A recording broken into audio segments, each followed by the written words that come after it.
Wars are not always won with the best rifles, tanks or planes. Sometimes they are fought with what people can scrape together from sheds, barns and scrap piles. During the Second World War, when occupiers stripped civilians of weapons and resources, resistance fighters across Europe turned to ingenuity. Scrap metal, bicycles, farm tools, and even kitchen supplies were transformed into weapons that could wound, kill, or sabotage. These makeshift creations were not only symbols of defiance, but also crucial tools in survival and guerrilla warfare. The story of these improvised weapons is a powerful reminder of human resilience, and for survivalists today, it provides practical lessons in adaptation when resources run dry. When conventional weapons disappeared, people turned to farm tools. The first reaction of any occupying army was to seize firearms from civilians. In countries like Poland, France and Norway, this left resistance groups nearly defenceless. But farmsteads and workshops provided the next best thing. Blacksmiths sharpened scythes into polearms, and farmers repurposed sickles and hayhooks, while workers used heavy hammers as blunt force weapons. The Soviet partisans often relied on sharpened entrenching shovels, which, honestly, could split bone with just one strike. In rural France, pruning shears and sickles were converted into ambush tools for silent attacks. These weapons were crude compared to rifles, yet in close quarters or, surprise encounters, they worked. The lesson here is straightforward. Tools meant for labour can quickly become instruments of defence when sharpened, weighted or reinforced. A hoe or shovel today may seem like nothing more than a gardening tool, but with knowledge and preparation it carries far more potential. One of the most striking examples of wartime improvisation comes from Poland. Under German occupation, the Polish Home Army secretly manufactured the błyskawica submachine gun. Built largely from scavenged bicycle parts, plumbing pipes and steel scraps, it was produced in clandestine workshops hidden in basements and barns.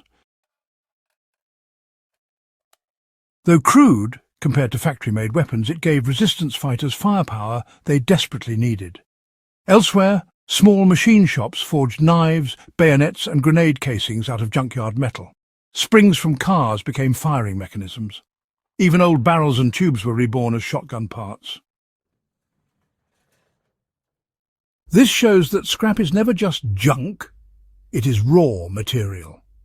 For survivalists today, the knowledge of basic metalworking and welding can turn a pile of discarded steel into blades, traps, or even parts for improvised firearms. Skill, not just supplies, determines capability. In occupied Czechoslovakia, the resistance lacked not only firearms but also the freedom to move openly. Rather than rely solely on crude melee weapons, they focused on sabotage. Using stolen chemicals, scavenged fuses and household supplies, they built improvised bombs to derail trains, damage factories and disrupt German supply lines. One of the most famous cases was Operation Anthropoid, where Czech operatives trained by the British used a homemade grenade to assassinate Reinhard Heydrich, the Nazi governor of Bohemia and Moravia. The weapon itself was a mix of factory parts and improvised components, proving that resourcefulness could deal a blow even to the highest ranks of the occupiers. This case study reveals another lesson for modern preparedness. Disruption is sometimes more effective than confrontation. Even when weapons are weak, knowledge of chemistry, mechanics and patience can tip the balance. In the Balkans, Yugoslav partisans fought some of the most difficult guerrilla campaigns of the war. Surrounded by German and Italian forces, they had little access to standard weapons. Villagers contributed scrap iron, nails and farm tools, which blacksmiths reforged into knives, spears and axes. Workshops hidden deep in the forests churned out hand grenades made from metal tubing packed with gunpowder or fertilizer-based explosives. Perhaps most resourceful was their use of traps. Pits lined with sharpened stakes were dug along patrol routes. Tripwires triggered weighted logs or crude mines. Even old wooden carts were turned into mobile barricades and rolling bombs. These techniques slowed down heavily armed occupiers and gave lightly armed partisans a chance to strike. Modern readers can take note of how the Yugoslavs maximised what little they had. Improvised traps require planning more than resources, and in survival scenarios, strategy often outweighs firepower. While Molotov cocktails and homemade bombs were powerful, they carried risk. Resistance fighters often preferred silent weapons to avoid bringing reinforcements down on their heads. Modified axes, sharpened spades, and bayonet-style knives made from file steel or car springs were common. In Denmark, resistance groups quietly developed what they called death knives forged in hidden workshops. These blades, distributed to fighters for close encounters, were often cleverly disguised as tools.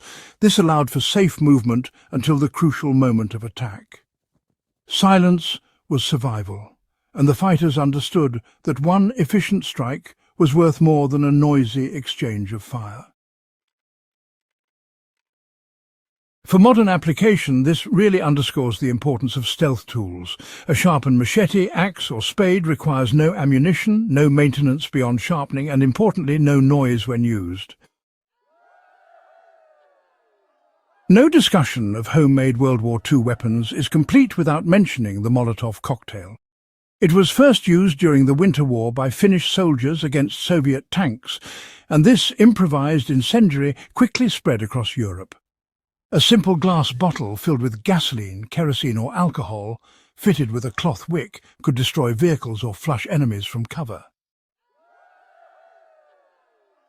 Resistance groups across France, Poland and the Balkans, well, they stockpiled Molotovs. They were cheap, easy to assemble, and honestly, just devastating in urban ambushes. The modern lesson is clear. Fire remains one of the most accessible and effective tools in a survivalist's arsenal. While laws today restrict weapon construction, understanding the principles of controlled fire and fuel management, well, it offers some truly critical survival skills.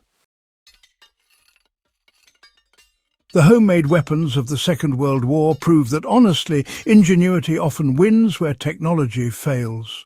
Farmers, blacksmiths, mechanics and villagers refused to surrender even when they faced overwhelming odds.